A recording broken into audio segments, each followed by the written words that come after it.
Welcome to episode 3 of Huddle Up with Matias Bueno, everyone. Today's guest is Langley Rams alum, another one, offensive lineman, 4-time BCFC All-Star, 2-time All-Canadian, University of Manitoba Bison 2 years, Anthony Daley. Hello, thanks for having me. How are you doing, Anthony? I'm doing well. I'm doing really well. Just, with everything that's going on in the world, all this crazy stuff, just keeping busy, staying positive, and, just taking the best out of every day. So, Anthony, let's start with your football career. You've had a bit of an interesting path compared to what some Winnipeggers would call conventional. You played football growing up. What was the first year that you started playing football? Was it something that you did from when you were 10 or very young or high school? I was 14 when I started playing. I believe I was in grade 8. My first year was with the St. Vital Mustangs, actually. And it was a big deal for me to play there because I had family that had played there when they were my age. And I kind of wanted to keep that whole thing going. So I played a year there, and I guess this is where my football career takes its first interesting spin is I don't live in the catchment area. I have a waiver that says I can play there. And then they come up to me in the middle of practice my second year, and they're like, you can't play here. Your waiver's no longer valid, and you're not on the team anymore. So I go and I sit on the side. I call my mom, and I say, hey, they told me I can't be on the team anymore, and I got to go play for the Greendale Falcons. So, it started early, I guess. I just played soccer for the last 12 years is what I was doing. And as I got older, I got bigger. And I was still able to play, but I got out of it. And football was always something I really wanted to do. It's just, I was kind of a softie as a kid. My mom was just like, I don't want to see you get hurt and da-da-da. So, I made my way there. I go now play for the Greendale Falcons the next 4 years. And that was my bantam year and then 3 years of midget. And we didn't win a game for 3 years. We were 0-23-1. Yeah, it's pretty crazy. And the thing was, despite all those losses, I still had such a love and such a passion for football to get better. So I went from there. I took my time trying to figure out what I was going to do. I actually tried out for the Rifles and made the team as a defensive lineman. But my uncle had me thinking, and I think he was right, that my football career was as an offensive lineman. So I went to Langley for spring camp because he lived in South Surrey, BC, and Langley was the closest place. And I tried out, and I made the team. And then I continued there for my 5 years and did all of that stuff, and back to U of M. So again, playing at the level that is outside of the high school catchment, was there a bit of a stigma around not playing high school football when you're in your teens towards adulthood? Because I know here in Winnipeg that high school is very sought after. So what was your mindset with how you're going to handle playing for St. Vital and then eventually playing for Greendale instead of playing high school? I explored the option to maybe transfer to a school and play somewhere that had high school, but I think it was my parents really that had me convinced, and I believe still to this day that it doesn't matter where you play, that if you're good enough, your talent is going to be recognized. If you work hard, it's going to be recognized, and you don't need to go somewhere with a big name, or you don't need any fancy bells and whistles in order to accomplish that. You just have to strive to be the best version of yourself, and that's kind of what's kept me centered through my whole football career. Is I didn't go for the fancy things. I went for what I thought was going to be best for me in my development. And so you went to Langley for spring camp in 2011 and made the team. Obviously, having the connection with your uncle really helped with being introduced to that area of the Lower Mainland. What was the first experience like living on your own, being out in Langley, being in a different province, and being at this next level of football when I'm sure many of your teammates who you played alongside in Greendale didn't continue as soon as they turned 18 or couldn't continue? What was that like? You're a little fish in a big pond, I feel like, is something I heard people say about me for a long time. And, I was raw and nobody really knew what to expect. And it was a lot of fun. It was a lot of not knowing. It was a lot of trying and kind of figuring out things as you go, and just trying to experience things and have an open mind. I think that's what helped me get through it, because I was a 17-year-old at that time. My birthday's in August, and that's week 2, I think, of our season. And it's 5 days after I graduated high school, and I'm gone. And I've never been away from home like this. And I was homesick for the first little bit. I didn't even realize, and that's the funny part is I didn't like cry about it or anything, but I'd stay in my room. I kept to myself. It took me a little bit to kind of get my feet kind of gripped into the ground. And then once I was able to start to do that, the momentum just continued and it carried. And I think it slowly picked up for a long time. And that's what helped me really kind of get to that point where I got to. And of course, someone that has lived away from home for the first time can feel homesick. And if you, having played in Winnipeg and played in your community and not traveled and changed high schools or anything like that, you stick to what you knew.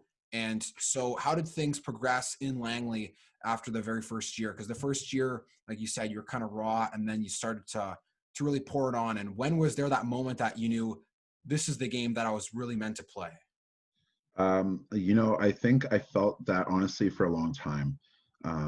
I don't know what it is. Sometimes it stuck out about me, but people would acknowledge it. And I think for a long time I didn't understand. And I found when I got to junior football, I started to learn the X's and O's. I didn't get a lot of that back in midget, but that's where I guess I got to focus more on how much I love the game and not how so much, the very specific parts of it. And then so once I have this love now, I love to figure it out. And then football became a puzzle to me. And the way that protections work and things like that, I started to get interested in, and that's why I wanted to play center, because I loved being in the know with all of that. And that's where, the mental aspect of football is what really changed everything for me. And that came from the coaching I had. I had a few different coaches, and I'm grateful for all of them. But Coach Rick Pinnell is one who I had my first 3 years at Langley, and he was really good. He knew how to deal with us. He knew how to motivate us. He was a fun man, and he was serious, but he liked to have a good time. And he gave us this almost bad boy mentality that we rode with. And I think it really helped kind of blossom, the start of what I could become. And again, that the molding in that environment is so important, especially when you have played at in a different level, different city. And Langley, especially during the years that you first got there, were definitely one of the powerhouse clubs in the BCFC. And did you feel right at home as soon as you got there, or what did it take to really gel with being a part of that organization and being in BC? I would say it didn't happen. It happened slowly. I saw little bits of it, as time. The first thing that hit me, I think, was they put me in one-on-ones up against one of the vets. I don't remember if he was an All-Canadian at that point. I'm pretty sure he was at some point in his career, Kurt Peterson. And he's a defensive end. And I think I held my own pretty good against him. And then coach pulls me aside. He's like, I want you to know you made the team. You just went against Kurt Peterson, saying, his stats and whatever it is. And I'm like, okay, that's awesome. But like, I don't know what I'm doing. So, I was clueless at that point. What I was capable of, I had no idea. And little things like that kept happening and kept happening. And then I think, by the end of the year, I was kind of looked at. I don't believe I was a captain, but I think I was looked at sort of as a leader in a sense and an anchor on that line. And I played right tackle my first year.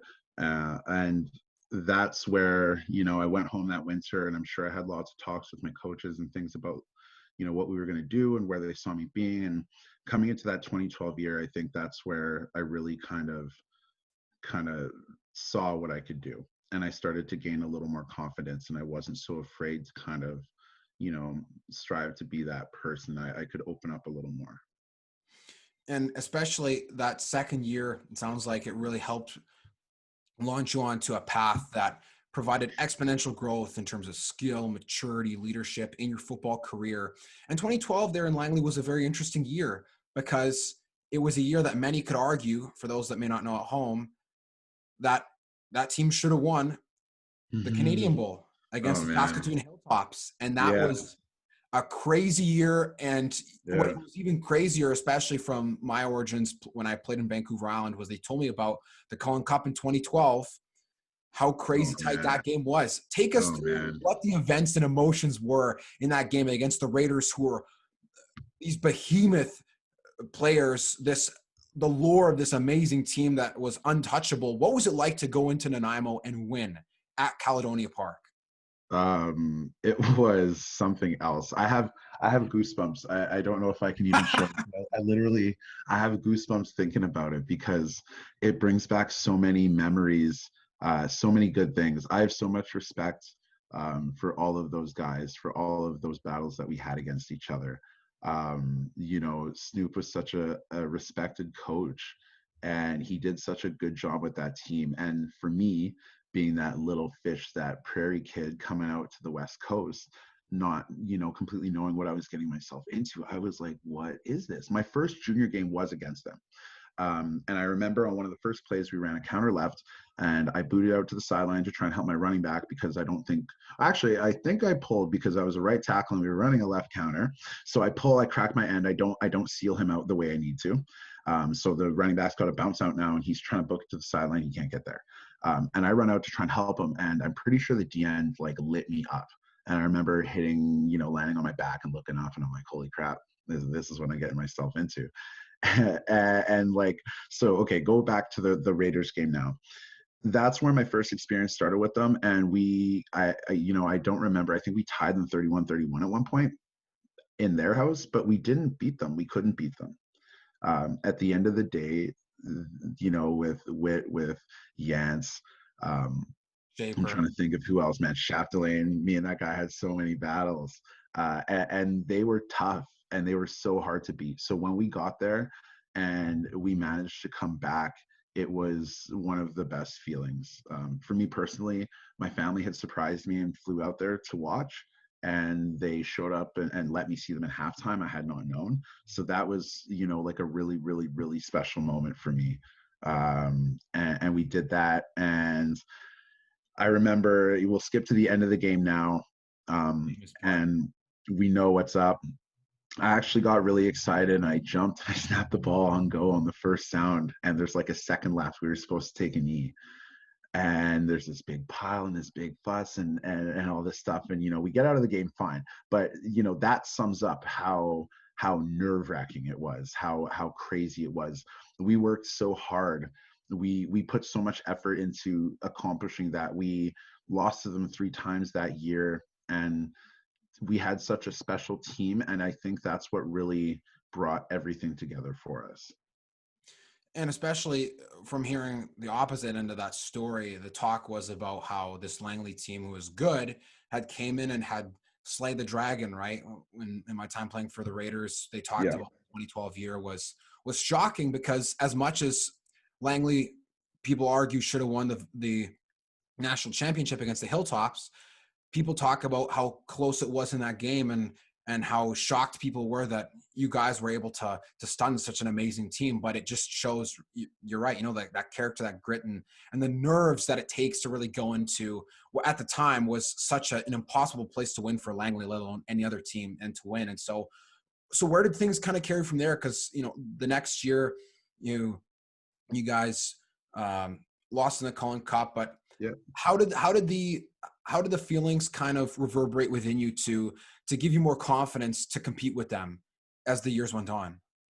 That 2012 team we had was extremely special. Anybody that knows a lot about it or played or was a part of that, like Adam Konar, still in the CFL. We had a linebacker named Ari Nakagawa. He was a beast. Joe Paco, a beast. We had 3 arguably all-Canadian linebackers that year. And then, we got Malcolm, we got Downey. Our offensive line was just well coached. That's why we succeeded. We had a great coaching. And I watched a little bit of your talk with McCarty today, and what he said was Hoda's confidence was something that made that team special as well. And the way that he influenced us, and we were willing to run through walls for that man. And I think that's what, we may not have been that same team in 2012, but we still had that same mentality in 2013 and in the years moving forward. And, we just had to adjust, and we just had to become a different team as the years went on, but we still had to try and think that same way. And so the transition between 2013 and 14 for folks that may not know. So the Langley Rams had lost to the Vancouver Island Raiders in the 2013 Cullen Cup in Nanaimo, a repeat of the previous year. And the following year in 2014, as mentioned in the episode that I did with Jordan, that the Rams had stunned the Okanagan Sun in the Cullen Cup in 2014 in Kelowna, and that the path to the Cullen Cup for the Rams that year was just unbelievable, with looking so far past Kamloops and being so focused on playing Okanagan that the Kamloops almost stunned you guys in Langley. And to kind of go back to what we were talking about in the last episode, what was the sentiment and the mindset that you guys had that took you over the top to be able to compete with Okanagan? And what were the feelings like in those 2014 playoffs against Kamloops and then the Cullen Cup? We really did do a lot to hurt ourselves that year. And we knew that we had to play like the team that we believed that we were, the team that we believed that we had been in the past. We may have lost key pieces of previous teams, but we still knew what we needed to do, and we had to focus and figure out how to get that. We've beat Okanagan before, and we've had a lot of close ones against them, and we knew we could do it. We just had to focus on ourselves more than them, and I think that's what helped carry us through that. There were some really big plays. I didn't see all of the last episode, but I don't know how much he talked about London, his touchdown in that game, and how we came back. But we found ourselves there, and once again that helped propel us past them and get us into that Cullen Cup, which we didn't do it every year, but that was a whole other one too. And so again, knowing that with the lopsidedness of the BCFC, that the Raiders dominated for so long, and then the Rams, you guys won 2 Cullen Cups there in a span of 3 years, and then it kind of went into Okanagan's favor, and then things started to shift around a bit. But you mentioned that you didn't win it every year, didn't do it every year, but what stayed the same within you to keep you confident enough to know that you could do it? You may not have done it, but you could have done it. What made you still feel that confidence even if you didn't win it every year? Do you mean me personally, or do you mean us as a team? Or both, like how you carried that mentality and then how you saw your team rally around that mentality? I think our leaders, our coaches, and our captains really had to make sure that we were all focused on what we needed to be. And at that point, you rely on experience. For me now, getting into the 2013, 2014, 2015 years, I'm a 3, 4, 5-year vet. I played on the team that lost, I think 44-0 to the Raiders in the first year of making it to the Cullen Cup. And then I was also on the team that competed really closely against the Saskatoon Hilltops and, made some crazy history in the process. So we had to make sure that for the people that didn't know, that that's the kind of focus that we needed to have in order to keep ourselves motivated to continue to continue to just, to fight and compete regardless of the other circumstances. And that's very fair, and it can be difficult to deal with the changing personnel, especially in junior with guys aging out. But for you personally, what would you say was the biggest challenge that you faced during your time playing with Langley as a player personally? Trying to be accountable to my team, as well as do what's best for my football career. And that's where we start to dabble into my stuff with the BC Lions and the time I had spent with them, and trying to develop. What was tough for me was practicing twice a day, and then trying to still be a leader on my team and show up to practice and work just as hard and earn my spot. I had to still earn it. And that was a really big challenge, to stay humble, but to try and be fair to everybody, including myself, because you can't please everyone. Yeah, and again, to get a little further into that, what was your reaction the first time that you were told that you'd been chosen as a territorial exemption of the BC Lions? I was excited. I was extremely excited. I remember thinking, I always had this goal of playing pro football, and I thought I could do it. I always thought I could do it. And I was willing to do what it took. so it's like all my hard work paid off, and this is awesome. It's not done here, but this is my start. This is my opportunity. This is where I now have a chance to prove myself and show people, why I'm special or why I should be here. And around that, the years that you went to the Lions, was that in 13, 14, 15? Or when was the first year that you had been a practice roster player with the Lions? Yeah. So 13, 14, 15. I had been all Canadian in 2012. So then it was after that in the winter that the Lions, it was Tyler McLaren that had contacted me about going to an evaluation camp they had with them. So that was in April. I flew out there. I did that. Really, really cool experience. And I did a couple, I think I did two of those. And it was really fun. It showed me what the professional level was like. It was, a lot of nerves. I did everything I could to prepare. And I really didn't, again, you had to go into that not with too many expectations. And that's just what I tried to do to keep myself cool. So that 2013 year was my first one, and it was a lot of learning. Were there ever moments of stargazing or just absolute utter shock with the level of skill that guys had on those teams that you were exposed to with the Lions? Or what was your mindset with how you reacted to being in that environment? Yeah, you know what? I feel like I knew that if I didn't sit back and kind of stargaze a little bit, I would get distracted. So I guess I tried to take my best moments to do so. And I really did appreciate the things that I saw and experienced. For me, mostly, I was a center. I was like a 6 foot tall center. I like to try and argue 6'1" or 6'2", but sometimes the stats did not say that. And I was a little bit shorter. So what really got me was the size and the strength of some of these other guys. I mean, just because I was shorter doesn't mean I could be as strong, but the way that they could do things, I guess, like it was something, I guess, it's an art almost in a sense, especially when you get into those fine points of coaching with the offensive line. It's an art. And it's crazy to think like, these people come from all these different places, but their skills, they're able to put such a specific skill together. And I had to sit back and enjoy that. I wanted to be that. I admired it. I looked up to it, and I just tried my best to mimic it. Were you a big CFL fan growing up? Yeah. And so then what was it like first going to that locker room? Like, obviously the Lions in 2011 had just won the Grey Cup, and then they still made the playoffs the following years. But again, who were some of the biggest names that really stood out in the locker room? Obviously Travis Lulay would have been there. Andrew Harris would Yeah. have been there. Yeah. Um, Emmanuel Solly Armstrong was would have there been at that point. Biggie's there at that point.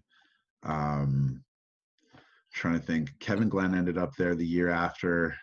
I believe my second year. That was cool. Having Kevin Glenn, who I watched growing up, going to Blunt Bomber games as a kid, snapping to him, and then Kahari Jones as your offensive coordinator was one of the coolest things. And I remember telling them one time too, I said to them, I'm like, this is really cool. I remember growing up and watching you guys play. And here I am now, KG's telling me to get my snaps down because they're going high left and he can't get his hand off in the right timing. And like, it's again, you have to enjoy those moments. But then you got to be like, oh crap, I got to focus and get right back into it. So yeah, Kevin Glenn, Kahari Jones, two of the best 5 bomber quarterbacks in the 21st century, as I would say for sure. Yeah. So being a CFL fan growing up and seeing those Winnipeg legends, how was how quickly did you find that you kind of reeled in and said, okay, I really need to focus, because it can be tough, especially when Kahari Jones, your offensive coordinator, like, man, this guy's like one of the best gunslingers the Bombers have ever had in history. Yeah. I'm going to say it didn't take too long because they were like, whether it was them or somebody else, like the way I looked at it is you were on film throughout all of practice. Wally would sit up on the roof with his chair and his umbrella, and you had to be on your game. So I knew I didn't have time to be messing around. I knew I was in an environment that was a professional environment, and especially for the well-respected reputation that Wally Bono has. I'm like, okay, this is the big guy. I want to try and look good for the big guy, and I think that all kind of helped me stay centered again. And again, I enjoyed it, and I took those moments, but then really quickly you got to be like, okay, it's back to it. Do you have many interactions with Wally Buono during your time there? A few here and there. Or what was it? What was it like knowing that he, a grandfather of the CFL in terms of his seniority and his success and his legacy? What was that like being in the presence of such a famous CFL figure? I just thought it was awesome that I got recognized, and they brought me there and tried that out for a reason. And I guess I looked up to him and a lot of other people in that organization, because again, I'm coming from somewhere where I'm trying to learn and understand what it means to be a CFL player, and that had been a goal of mine for all of my life. So, it was I found the dynamic I had with that team was so fun. They almost like bugged me so much at first, and that was in my first year. I took my lumps in my first year. I got kind of smacked around a little bit the whole time. Who am I even kidding? But I by the third year I earned the nickname Tough Tone, and that came from Big O, Jovan Olafioye. He was playing, I can't remember if it was right or left tackle at the time. When they started calling me that, I think I started to realize that that's where they had respect for me. And in that, second and third year, that's where I got really comfortable. And I really did feel like a part of the team. And I thank them for that.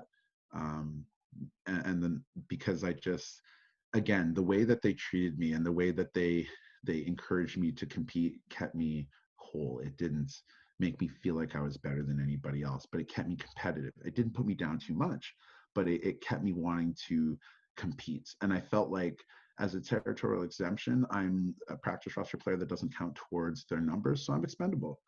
I had to continue to earn my keep and show them that I was developing. So that's what motivated me to work so hard and to keep getting better. And that second year, it was my first training camp. And I remember thinking my first year, like, I came to the team, I think week 1 or week 2, I missed training camp. So I couldn't, it took me a second to figure out what I was doing, and I'm doing things wrong and I'm demoing wrong. And Dean Valley's, yelling at me to go do this or this and that. It's so fast. And then I got to training camp my second year, and I had a good winter, thankfully, of working out, and credit to the Bisons for that, because they allowed me that opportunity to do that throughout my time that I was at home in Winnipeg. And I went back out there that year, and training camp was just different. That's when I started to realize that I could do it. I stood out. I went from winning, 1 out of 5 one-on-ones to starting to win, 3 or 4 one-on-ones in a day in practices. And guys were like, wait a second, who are you? When did you be able to do that? And that was such a cool feeling. That was such a cool feeling. And I think that's where, that respect from the guys, because they saw where I started and how raw I was, and the way that I was able to develop, and the adversity that I had dealt with playing for, both of my teams, and the injuries, and coming there just tired. And I was trying to, at one point I was doing all of that and trying to still work on the days off I had. And I remember my mom and my coach that I was billeting with said to me, like, you got to stop because you're doing too much. And I worked really hard. So, to gain some respect out of that from people for all I did, again, that was such a motivator. And again, it goes back to preparation, right? Now all these things you mentioned are all about taking care of business, and it's important that working out with the Bisons in the offseason really made the difference when it came to being in a professional environment like the BC Lions, who still at that time were seen as one of the premier teams in the CFL with all the success that they'd had in the recent years. So, but again, it also is important to take breaks, like you mentioned. And I like that. I like the way that you mentioned how they gave respect to you and how you earned it from them. And it was necessary to keep working. So in terms of what you found is, the things you learned from that, what was the biggest takeaway from the experience with the Lions that knew that you were experiencing success? And then what was the biggest takeaway that you found was a challenge that pushed you to keep working, whether you were with the Lions or not? I've always, I think, expected a lot out of myself, and I really want to, I've always tried to be the best that I can in the things that I do. So I always had a goal. Whether it was a daily goal or a weekly goal or a career goal or whatever it was, I always had a goal in football, and I'd try and pick something I wasn't good at or something I wasn't confident with and try and figure out how could I, accomplish that goal. And my goal was to play professional football. My goal was to be on a team, whether I got picked up as a free agent or to get drafted. My goal was to play that. And regardless of what I went through, I tried to make sure that I didn't lose track of that goal. And at the end of and at the end of the experience you have with the Lions, and I guess maybe fast forwarding a little bit towards after the end of your time with the Bisons, do you feel like you still succeeded despite, or still experienced success despite maybe not having played in the CFL far after your career at the Bisons ended?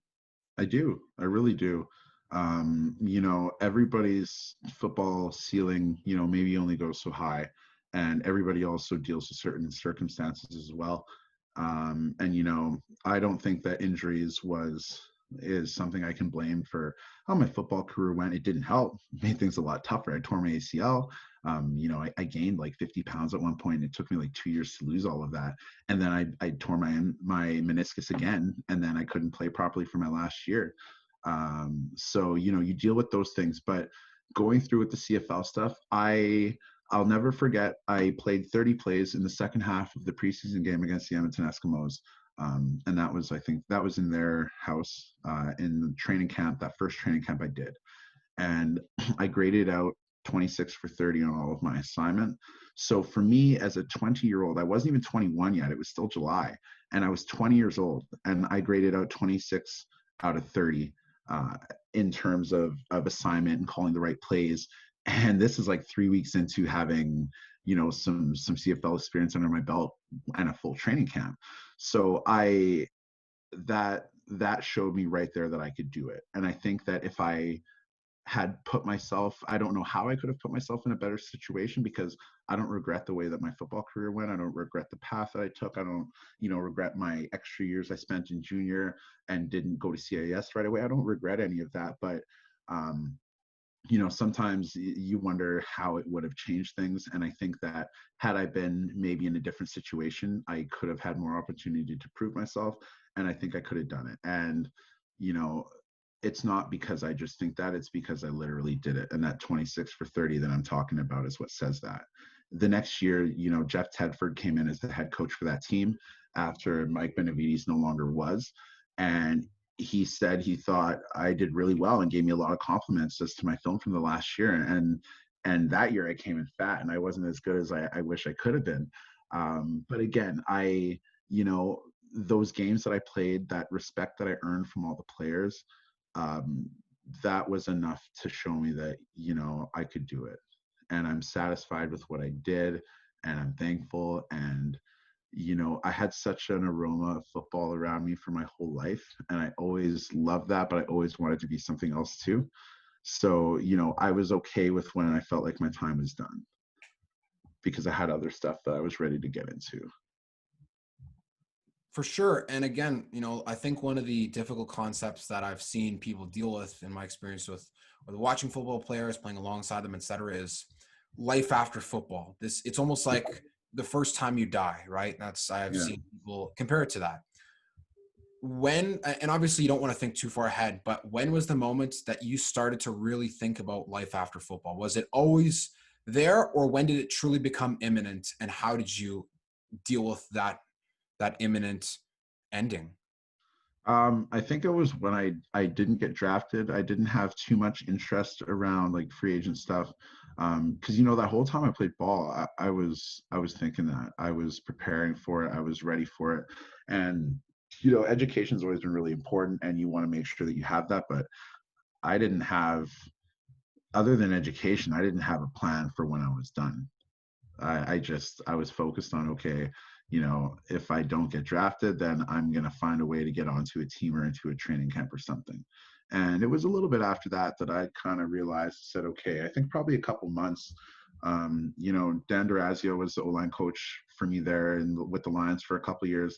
And he was really, he was one of the people that helped me gain the most confidence and realize that I was respected.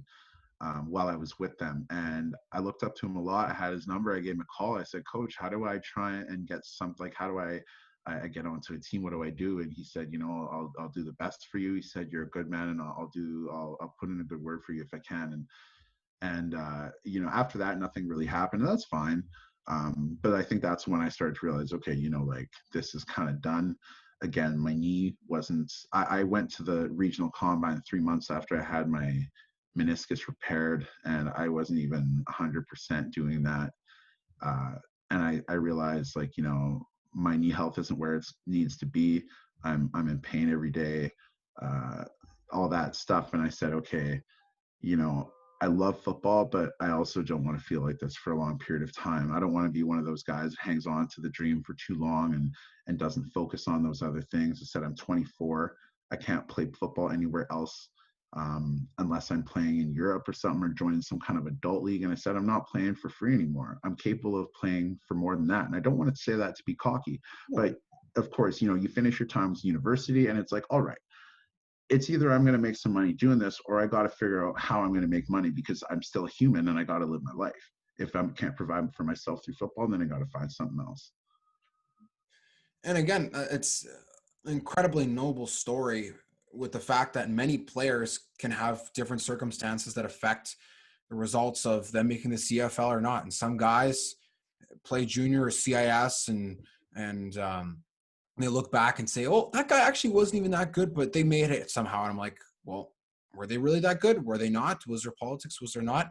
And again, there's different circumstances and factors that come into play when it results in trying to make the CFL. And I know that it's always seen as the, you know, the small little brother to the NFL, very, very small. But at the same time, it's hard to make the CFL. Yes. It is really, really hard to make the CFL. And especially as a Canadian lineman, it maybe gives you that advantage to adding to the ratio, but it doesn't take away from the fact that you're competing with a small percentage of other Canadian linemen who know that this is their chance to increase the likelihood that they can make the CFL. And obviously, when you're playing at a professional level, from the people I've known who have been a part of the Lions organization outside of yourself, talked about, yeah, man, you know, Wally Buono, like he only has the success he does because he's very cutthroat and because he keeps it professional at all times. My kicking coach when I played in the last few years football was Don Sweet. Played with Wally Buono. Oh, he used to come out to practice. Yeah, okay. He played with Wally Buono with the Montreal Alouettes in the 70s and 80s, and you know, knows him very well, and came out to help Wally with the kickers. He worked with McCallum, I believe. Yeah, exactly. And he said, you know, he's like, it's a business, right? And these things happen for a reason, because they're trying to win and they're trying to do what their job is, and they don't ever let personal feelings get in the way of that. So as unfortunate as some of the endings may be for guys, and I know that it can be difficult for players to let go of those feelings of anger, resentment, it's not, their feelings of resentment aren't mutual when it comes to these organizations in terms of them doing what they need to do to win. And sometimes that's without people that are good players, good guys, and have the opportunities to excel, right? And you may not think that, you know, you're not going to blame your injuries, but a team may say one small little, or you know, one injury can really affect our total outlook on a player. And even though you may not look at it like that, if they do, like, then you're in a difficult situation. So I really like the way that you described your approach to life after football as soon as it came, and because it's an unfortunate reality of every player, even guys that played in the CFL. Even Louis Pasaglia, one of the longest tenured players in CFL history, played 25 years.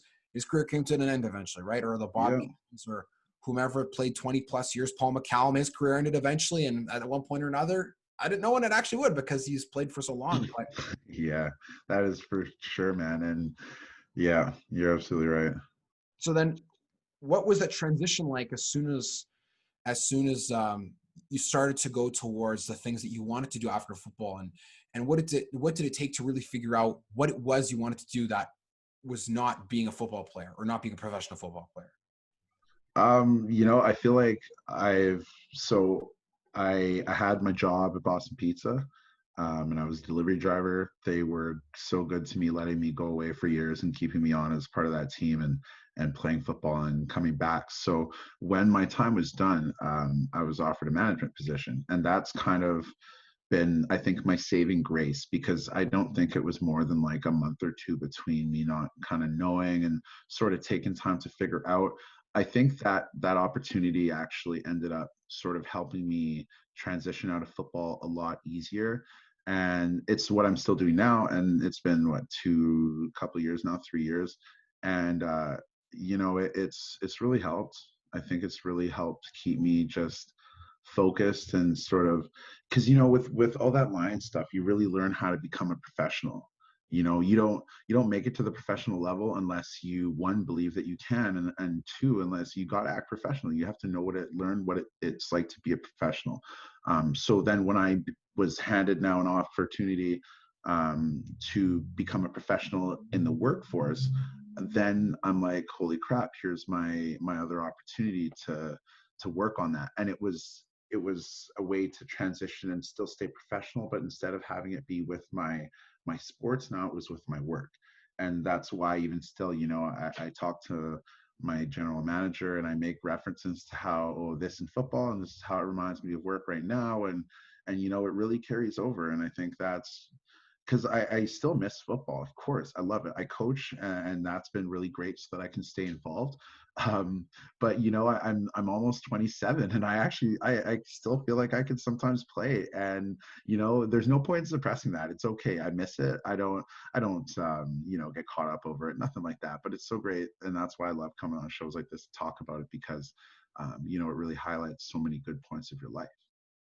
And so you talk about that transition and those analogies of how football carries over to the workforce. And I know that in my life that I've always been obsessed with analogies between, football and what it teaches you and how it translates to life.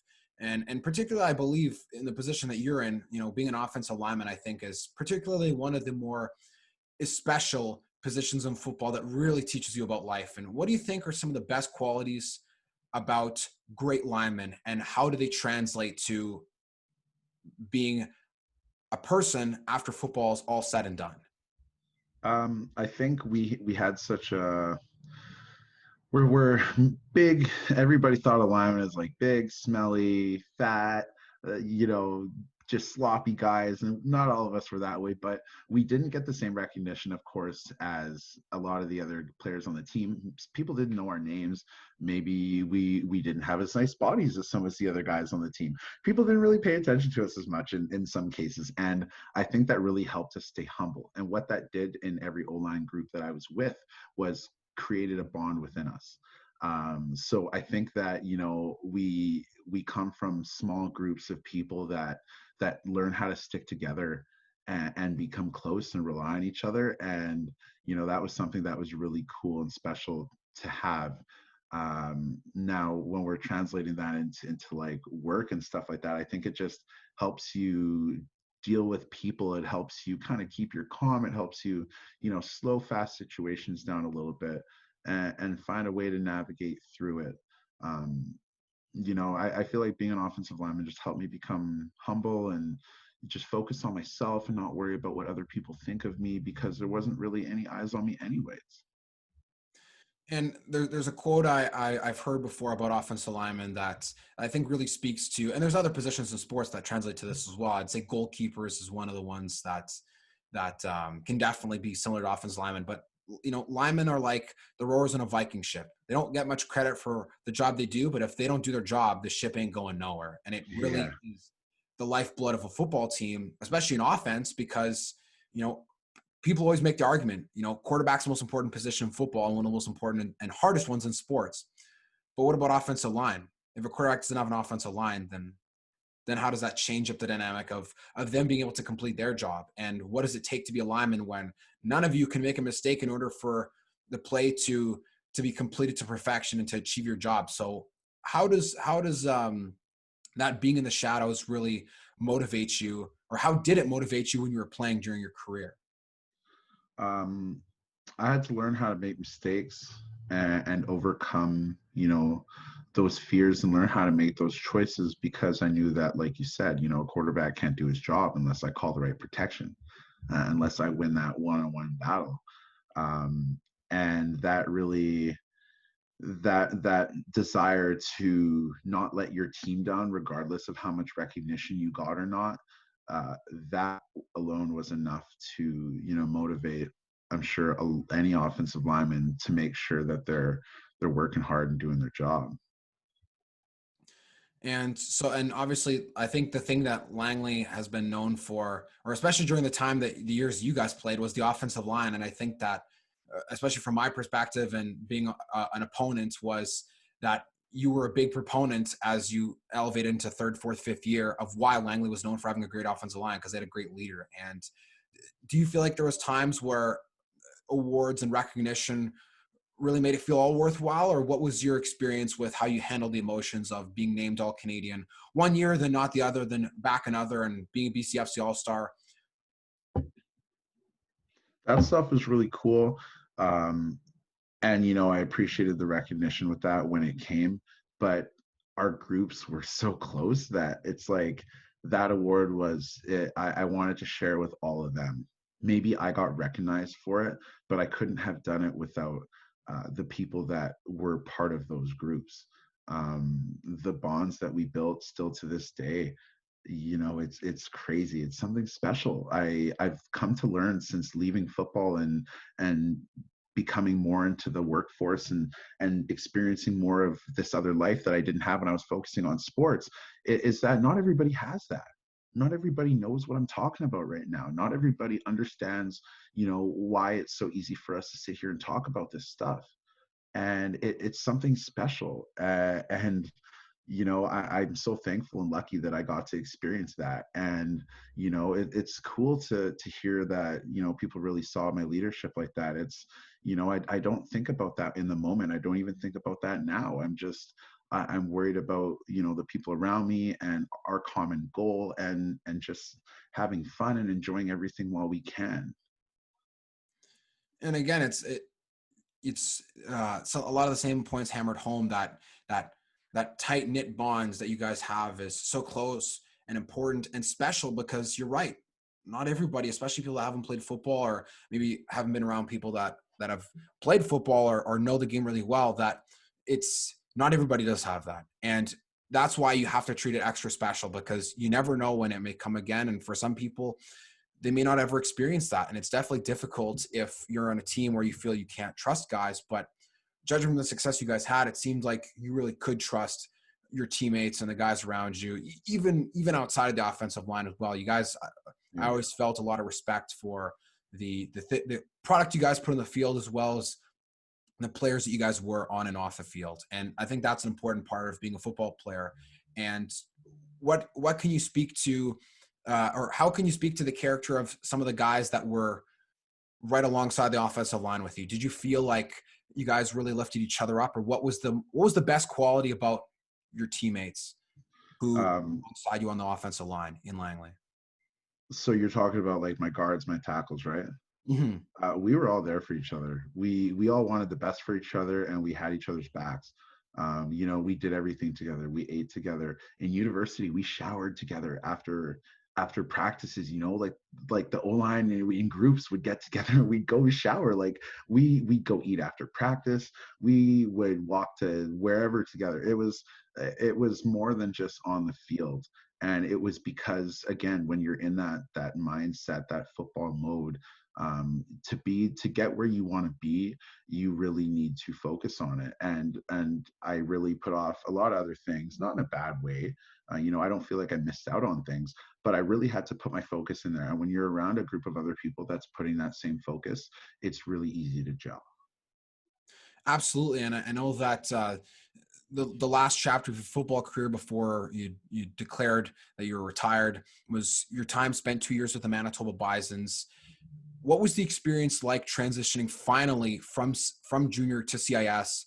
And how did you feel you made the transition in terms of interacting with your teammates, and what the coaching was like at that next level? Or, I mean, I guess next level compared to junior, but you'd already been in the CFL. So was it Right. a bit weird knowing that you'd Oh, already been a level above and then had to come back down? absolutely. It's funny that you asked that question, because it's something I guess I maybe pondered in my head for a moment, but just kind of carried on with it. It's a weird one.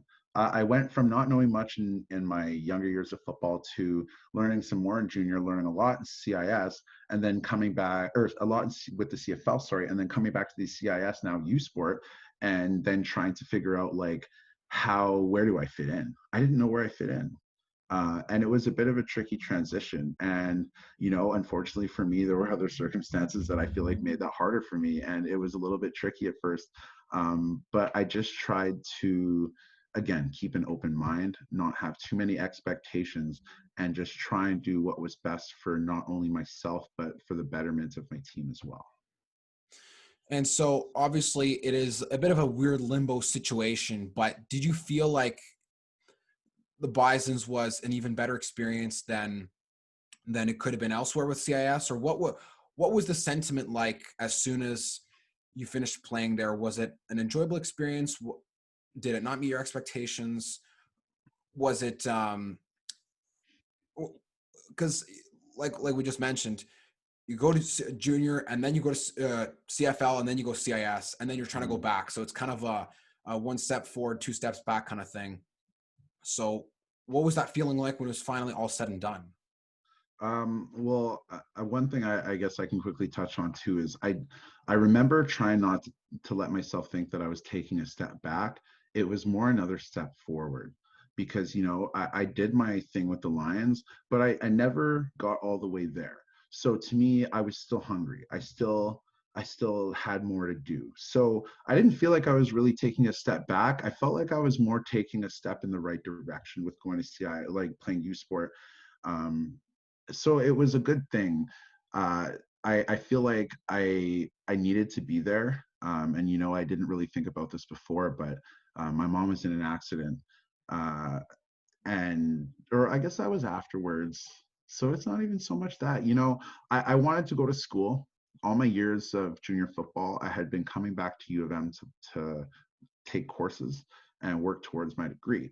So when it came to choosing a place to play CIS, I really did weigh options of going to other places, transferring credits, figuring out my education.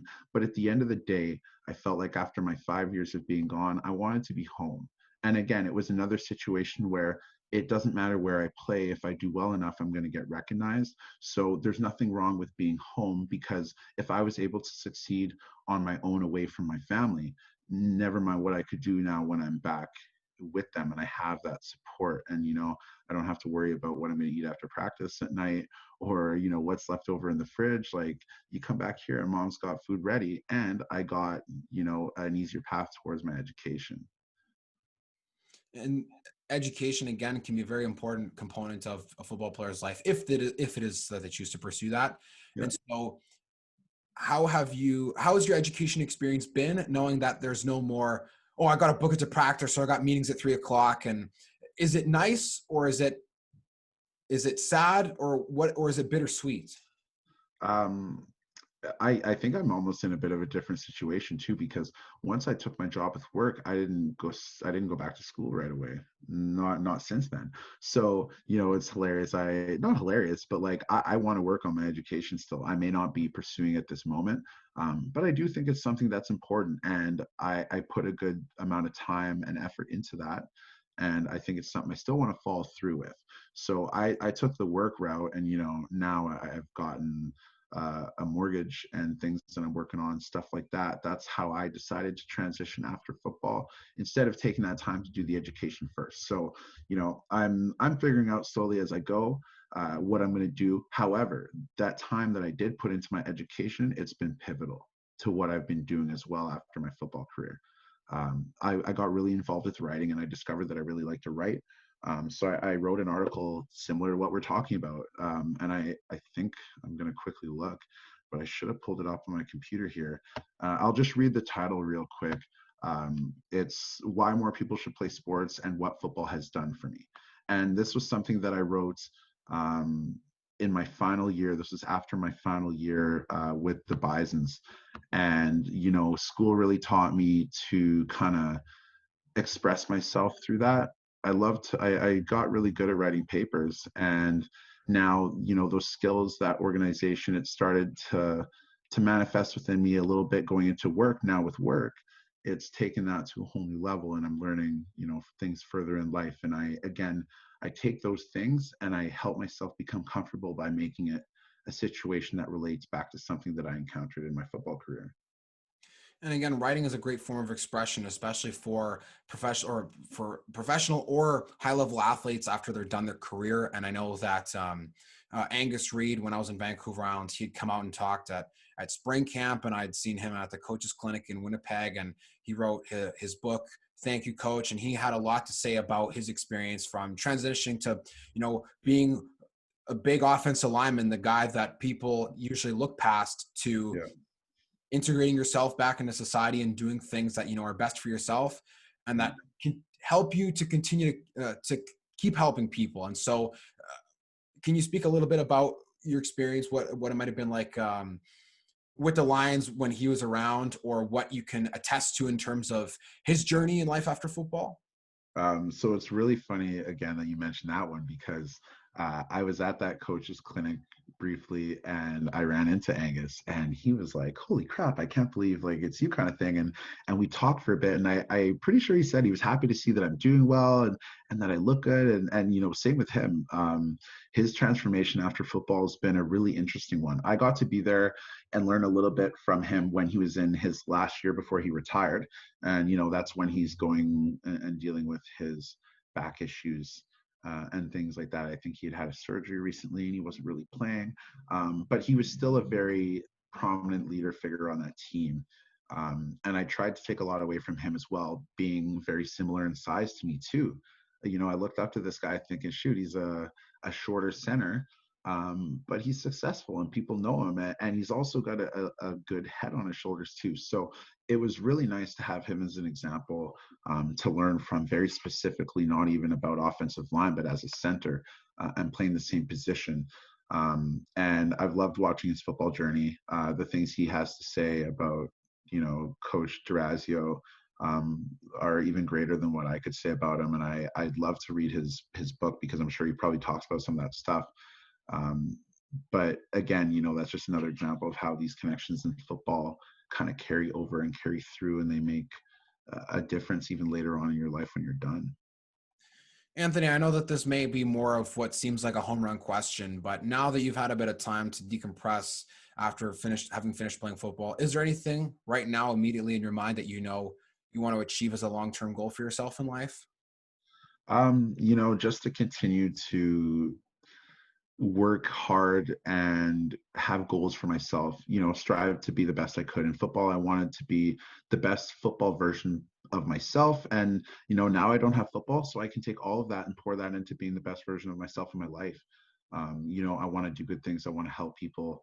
I want to provide. I want to have a family, all those things that a lot of people wish for. And that's what uh, I can kind of focus on now. I love doing little projects. I've got so many little things on the go. I like using my hands. Like, now's the time. And especially, I like the last point you mentioned, using your hands. I know that one of the things related to being an offensive lineman after football is your health and your physical condition. You mentioned Angus with his back surgery. With your transition now from being an offensive lineman to working with your hands and doing projects, how does it feel to be able to know that there isn't that insane physical stress that's going to be put on yourself with having to, have all this weight on for football and have to, bang your head against defensive linemen every single play, back and forth in the trenches? Is there kind of a grateful sigh of relief knowing that now you can kind of let your physical attributes be built in a positive way without worrying about the negative repercussions? Yeah. Again, I'm what, 3 or so years out of football. And even the other day, I think I had said something to my girlfriend about how it's weird that I can come home from work and not be sore, like I'm not limping, and certain things. Like, it really, after I think I played for 12, 13, 14 years, something like that, like it really, um it sticks with you. It toughens you and it sticks with you. And it kind of, for me, shows me the other side, and it helps me be thankful for the things I'm able to do. I developed strength through those years, not only mentally but physically, and I don't think my body's ever going to forget that. And it's something that's going to come in handy one day. Anthony, we're almost out of time here. We're at the 3-minute warning now. So I'm just basically, it's going to be like a rapid fire round for Yep. 3 minutes here. And I want to make sure that we get as many of the nice tidbits as possible out that may provide quirky answers or maybe things that are a bit unexpected. So we're going to start with a nice, easy one right here. Okay. So, favorite football player you looked up to as a kid? Ooh, I wish this is an easier one. I don't know that I had a specific player, but I loved the Bombers. Probably my uncles. I developed my passion of football through them. So probably my uncles were really my biggest ones. Favorite Bomber game that you've ever watched live? Oh, Banjo Bowl. Oh, which year was this? We beat them. I remember sitting up in the top of the stadium. I had a cold. I actually had a really bad migraine, and I got to watch the Bombers win a Banjo Bowl. So that's probably a pretty important one. Favorite game you ever played in as a Langley Ram? Probably it's a toss up between that 2012 Cullen Cup and the national championship against the Hilltops. That was a crazy game. But probably the Cullen Cup because of how good it felt to win, and especially to have my family out there. What was the funniest moment that you ever experienced on a football field at any time that you ever played, from the time you were a kid to when you finished the Bisons? Funniest moments. Ooh. I'm trying to think. There's probably a couple of those. Oh man. Okay, we'll go with one of my more recent ones. Jordan Medall, dislocating his toe in a football game once. That was kind of an awkward, funny one. I remember we all kind of laughed about that. Wanted to make sure he's okay, of course, but his reaction to his toe being dislocated in his cleat and what the coaches were saying was just a funny one. Who would you say was your favorite coach? I don't want to put any, no slander to anyone who may not be the one, but favorite coach or top two coaches you ever had in your entire career? In terms of, it could be head coach, it could be offensive line. Doesn't matter. Head coach most influential for me would be Jeff Alamahota. I still keep in touch with him to this day. There's a few here. Coach Kirby, Ted Kirby. I billeted with his family for 4 years, and not only inside of football but outside football, what they have done for me and how they've become so close to even my family too is huge, so important. Coach Pinnell started off my offensive line knowledge and really helped me, develop in that sense when I was very raw. And I loved the way that he did it, and I'm so thankful for that. And then Coach Durazio, when I get to that professional level with the Lions, he knew I was this young kid that didn't really know what he was doing, but the way that he taught me, again, I was still thankful for that because I feel like he really knew how to help me learn. And this is the final question I have for you here. If you were to have played any other position in football that was not on the offensive or defensive line, what would it be? Receiver. Why is that? I got hands. I'll be cocky about that one. I can catch. For offensive line, I got some mitts. So receiver. Do you ever ask a Coach Hoda to run any tight end plays for you guys? I probably tried at some point, and I had a little bit of a fullback stint. I don't remember if I even got a carry in a game with the Bisons. I think I got one. So I managed to, wiggle my way into a couple positions like that. But I believed I was athletic and I could do other things than just play offensive line. Well, Anthony, thank you so much for joining us today. Is there any last thing or piece of advice that you want to say for all the folks listening at home? Thanks for having me first. It's been really awesome to talk. I love doing stuff like this. And, just anybody watching, shout out to all the people who I crossed paths with, who I got to experience good things with, who I got to battle against in the years through football. We may not talk, we may not see each other, but I see all of you. I'm thankful for all of you. And I hope that everybody, just continues to help build this aroma, build this culture around football and what it can do for you, and bring out those positives. So, shout out to all the guys I haven't seen in a long time. I got 2 friends on the way that I played with in Langley now.